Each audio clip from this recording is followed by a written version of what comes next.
एक ऐसा इंसान जिसने अपने हाथों से ही तेंदुए को मार दिया, पर कैसे? और एक ऐसी परंपरा जिसमें मरे हुए लोगों के साथ फोटो खिंचाई जाती है, पर ये परंपरा कहाँ निभाई जाती है? और ब्राजील में वहाँ की सरकार ने एप्पल कंपनी की नाक में दम क्यों कर रखा है? और बेंगलुरु में लोग अचानक से जेसीबी और ट्रक में लटक कर ऑफिस क्यों पहुँचने लगे? और चंगेज खान की लाश आज तक क्यों नहीं मिली? यदि आप इन फैक्ट्स के बारे में नहीं जानते तो बने रहिए रहस्य टॉक शो के इस नई वीडियो के आखिर तक। नंबर 19, मिलिए साउथ अफ्रीका के रहने वाले डूमिशो मोना से, जिन्होंने ऐसा काम किया है जिसे करने के बारे में कोई और इंसान सोच भी नहीं सकता। डूमिशो मोना सिर्फ अपने हाथों से ही एक विशाल तेंदुए को मारने में कामयाब रहे हैं। दरअसल क्रूगर नेशनल पार्क से भागे हुए इस तेंदुए ने डूमिशो मोना पर हमला कर दिया था। तेंदुए ने यह हमला डूमिशो की जान लेने के इरादे से किया, लेकिन यहाँ इंसान को कमतर आंकना इस तेंदुए की आखिरी भूल साबित हुई। तेंदुए के हमले करते ही डूमिशो ने फाइट बैक किया और उन्होंने अपने हाथों से ही तेंदुए की जान ले ली। हालांकि इस हमले में वो भी जख्मी हो गए और उन्हें हॉस्पिटल में भर्ती होना पड़ा।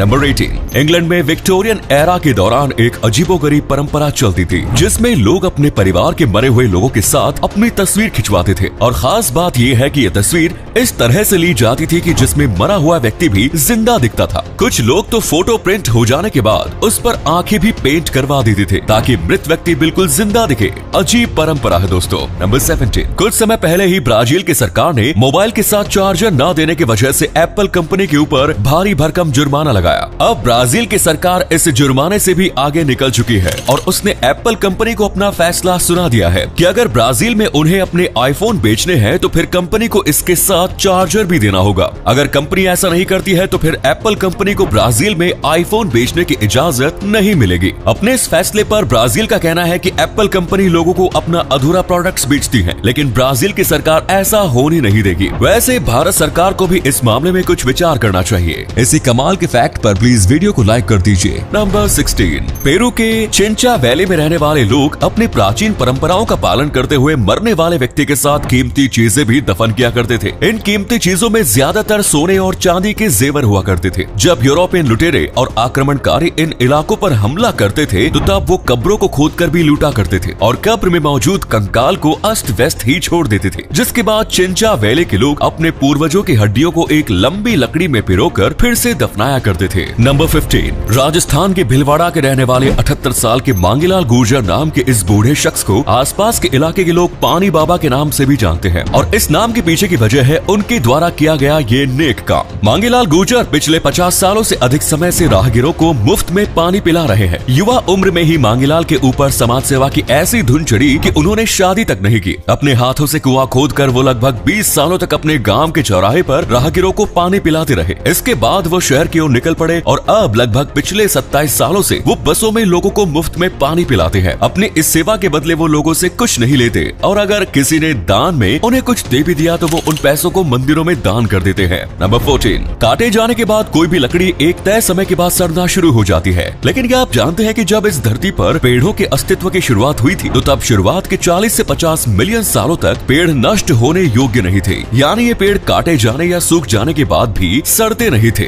पत्थरों की तरह ये पेड़ भी अमर हुआ करते थे। लेकिन फिर बढ़ते समय और बदलती दुनिया में फंगस ने पेड़ों को सड़ाने की टेक्निक सीख ली और तब से लेकर आज तक फंगस पेड़ों को सड़ाते आ रहे हैं। नंबर 13, ब्रिटेन के रहने वाले एक कपल को भारतीय पकौड़ा इतना पसंद आया कि उन्होंने इस पकौड़े के नाम पर ही अपने बच्चे का नाम भी पकौड़ा रख दिया। दरअसल पकौड़ा इस कपल का सबसे फेवरेट स्नैक्स है, जिसे खाने के लिए ये हमेशा कैप्टन टेबल के नाम के एक रेस्टोरेंट में आया करते थे। इस रेस्टोरेंट के पकौड़े से इस कपल को इतना ज्यादा प्यार हो गया कि जब उनके बच्चे का जन्म हुआ तब उन्होंने इसका नाम ही पकौड़ा रख दिया। चलो ठीक है, अब अगले बच्चे का जन्म हो तो उसका नाम चटनी रख देना। इसी अमेजिंग फैक्ट पर प्लीज दोस्तों इस चैनल को सब्सक्राइब करके इस घंटी को जरा दबा दीजिए। नंबर 12, कुछ समय पहले बेंगलोर में लगातार होने वाली बारिश की वजह से हालात काफी खराब हो चुके थे। जगह जगह पानी भर जाने की वजह से बाढ़ की स्थिति बन गई, जिस वजह से बहुत सारे लोग अपने ऑफिस में नहीं जा पा रहे थे। काम ठप होने की वजह से कंपनियों को भारी नुकसान भी हो रहा। अब ऐसे में कुछ डेडिकेटेड एम्प्लॉयज अपनी कंपनियों को नुकसान पहुंचाने से बचाने के लिए जेसीबी और ट्रैक्टर के जरिए अपने ऑफिस पहुंचने लगे। जेसीबी और ट्रैक्टर पर सवार होकर ऑफिस जाते हुए ऐसे कई सारे लोगों की तस्वीरें सोशल मीडिया पर वायरल हो रही थी और सोशल मीडिया पर एक्टिव रहने वाले लोग इन लोगों के हद से ज्यादा डेडिकेशन लेवल पर मजाक उड़ा रहे थे। नंबर 11, जब कोई कोई महिला नेचुरल तरीके से खुद ही प्रेग्नेंट हो और डॉक्टर्स के सामने ही अपने बच्चे को जन्म भी दे, लेकिन फिर भी उस महिला का डीएनए ही उसके बच्चों से ना मिले तो क्या होगा? पहली बार तो डॉक्टर्स का सिर ही चकरा जाएगा और उसके बाद शुरू होगा एक्सटेंसिव रिसर्च प्रोग्राम। दरअसल ये उस महिला के मामले में हुआ जिसने एक साथ 3 बच्चों को जन्म दिया, लेकिन इन 3 बच्चों में से किसी भी बच्चे का डीएनए महिला के डीएनए से नहीं मिला। इस महिला के ऊपर फ्रॉड के आरोप भी लगे और कहा गया कि ये किसी और महिला के एग से प्रेग्नेंट हुई है, लेकिन ये महिला अपनी ईमानदारी की दुहाई देती रही। जिसके बाद डॉक्टर्स ने इसके पीछे की वजह तलाशनी शुरू की और जब डॉक्टर्स को इसकी वजह पता चली तब उन्हें एक बार फिर जोर का झटका लगा। दरअसल इस महिला के पास 2 completely different sets of DNA थे और इन 2 डीएनए सेट्स में दूसरा वाला डीएनए सेट उन बच्चों में एक्टिव हुआ जिस वजह से बच्चों का डीएनए अपनी ही मां से नहीं मिल रहा था। नंबर 10, राजस्थान से एक ऐसी खबर आई है जिसे सुनकर गुस्से से आपका खून खौल उठेगा। यहाँ के सो कॉल्ड सभ्य लोगों ने एक नव विवाहिता का वर्जिनिटी टेस्ट कराया और जब ये महिला वर्जिनिटी टेस्ट में पास नहीं हो सकी तब समाज के लोगों ने एक पंचायत बुलाई और पंचायत में महिला के पिता के ऊपर 10 लाख का जुर्माना लगाया गया क्योंकि उनकी बेटी वर्जिनिटी टेस्ट पास नहीं कर सकी। अब आप उस महिला के वर्जिनिटी टेस्ट पास न करने की भी वजह जान लीजिए। दरअसल ये महिला एक रेप सर्वाइवर है और शादी से पहले उसके एक पड़ोसी ने उसके साथ रेप किया। उसने अपने ससुराल वालों को ये सारी बातें भी बताई थी, लेकिन फिर भी उसके ससुराल वाले उसका साथ देने के बजाय उसके खिलाफ हो गए। एक ऐसा समाज जो महिला का सम्मान नहीं करना जानता हो, क्या वो सभ्य समाज कहलाने के लायक भी है? नंबर 9, दोस्तों इस साल विदेश जाकर पढ़ाई करने वाले भारतीय छात्रों की संख्या में काफी ज्यादा बढ़ोतरी देखी जा रही है। इस साल ब्रिटेन में पहली बार सबसे ज्यादा भारतीय छात्र पढ़ाई के लिए पहुंचे हैं। ब्रिटेन में विदेशी छात्रों के मामले में भारत ने पहली बार चीन को पछाड़ा है। वहीं अमेरिका में भी इस साल रिकॉर्ड तोड़ भारतीय छात्र पढ़ाई के लिए पहुंच रहे हैं। इस साल अब तक अमेरिका की ओर से 82,000 भारतीय छात्रों को स्टूडेंट्स वीजा जारी किया जा चुका है। किसी एक साल में पढ़ाई के लिए अमेरिका जाने वाले छात्रों की यह संख्या अब तक की हाईएस्ट संख्या है। नंबर 8, सपने तो हर इंसान देखता है। नहीं, यहाँ पर मैं मोटिवेशनल स्पीकर बनकर आपको अपने सपने पूरा करने का ज्ञान नहीं देने जा रहा, बल्कि मैं नींद में आने वाले सपनों की बात कर रहा हूँ। हाँ, तो मैं कह रहा था कि सपने तो हर इंसान देखता है, लेकिन क्या आप जानते हैं कि जो इंसान डिप्रेशन में होता है वो सामान्य लोगों की तुलना में 3 से 4 गुना ज्यादा सपने देखता है। नंबर 7,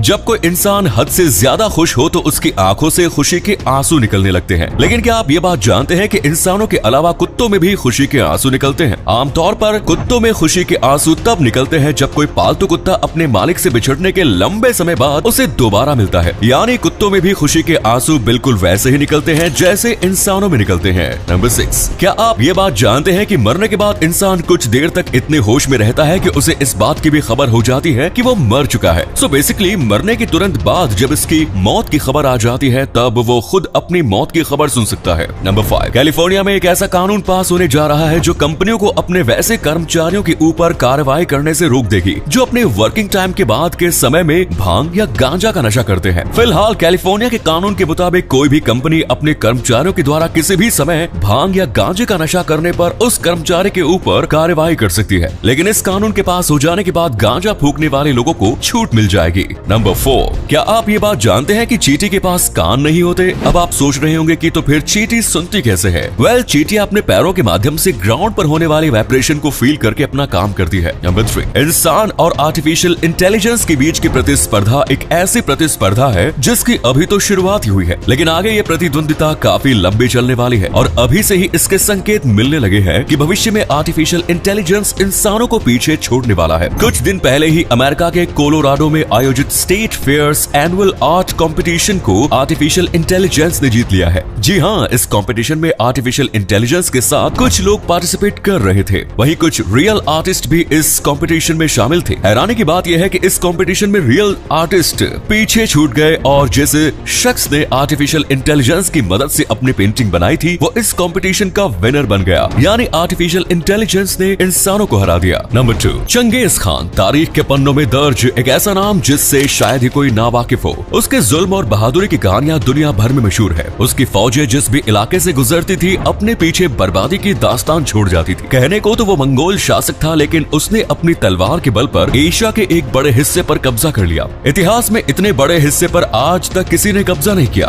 दुनिया भर में जितने भी बड़े महाराजा, सुल्तान या बादशाह रहे हैं, उनके मरने के बाद भी मकबरों की शक्ल में उनके निशान बाकी रहे हैं। ये मकबरे शायद इसलिए बनाए गए क्योंकि वो चाहते थे कि लोग उन्हें हमेशा याद रखें। लेकिन हैरत की बात है कि चंगेज खान ने अपने लिए एक अजीब वसीयत की थी। वो नहीं चाहता था कि उसके मरने के बाद उसका कोई निशान बाकी रहे। लिहाजा उसने अपने साथियों को आदेश दिया कि उसके मरने के बाद उसे किसी गुमनाम जगह पर दफनाया जाए। वसीयत के मुताबिक ऐसा ही किया गया। सैनिकों ने उसे दफनाने के बाद उसकी कब्र पर करीब 1000 घोड़ों को दौड़ाकर जमीन को इस तरह से बराबर कर दिया ताकि कोई निशान बाकी न रहे। मंगोलिया के रहने वाले चंगेज खान की मौत के बाद 8 सदियां बीत चुकी है। इसे लेकर तमाम मिशन चलाए गए, लेकिन उसकी कब्र का पता नहीं चला। नेशनल जियोग्राफिक ने तो सैटेलाइट के जरिए उसकी कब्र तलाशने की कोशिश भी की। इसे वैली ऑफ खान प्रोजेक्ट का नाम दिया गया। नंबर 1, दुनिया में बहुत से लोग ऐसे होते हैं जिन्हें अपनी जिंदगी में ज्यादा बिजी रहना पसंद होता है और वो ज्यादातर समय वेले ही बैठे रहना पसंद करते हैं। लेकिन दोस्तों, आपको मैं बता दूं कि जो लोग अपनी जिंदगी में ज्यादा बिजी रहते हैं, दरअसल वही लोग अपनी जिंदगी में ज्यादा खुश भी रहते हैं और जिंदगी के हर लम्हे को एंजॉय करते हैं। वहीं वेले बैठे रहने की चाहत रखने वाले लोग आमतौर पर अपनी जिंदगी में उतने खुश नहीं रह पाते हैं जितने खुश बिजी रहने वाले लोग रहते हैं। दरअसल बिजी रहने से माइंड से नेगेटिव बातें दूर रहती है और हमें अपनी जिंदगी का मकसद पता होता है कि हम क्या कर रहे हैं। इस वजह से हमें एक अलग तरह का सुकून मिलता है जो हमारी खुशी की वजह बनता है। तो ये थे कुछ अमेजिंग फैक्ट्स। वीडियो को शेयर जरूर करें दोस्तों, ताकि आपके दोस्त और जानने वाले भी जान सके कि आप कितने नॉलेजेबल वीडियोस देखते हैं। धन्यवाद।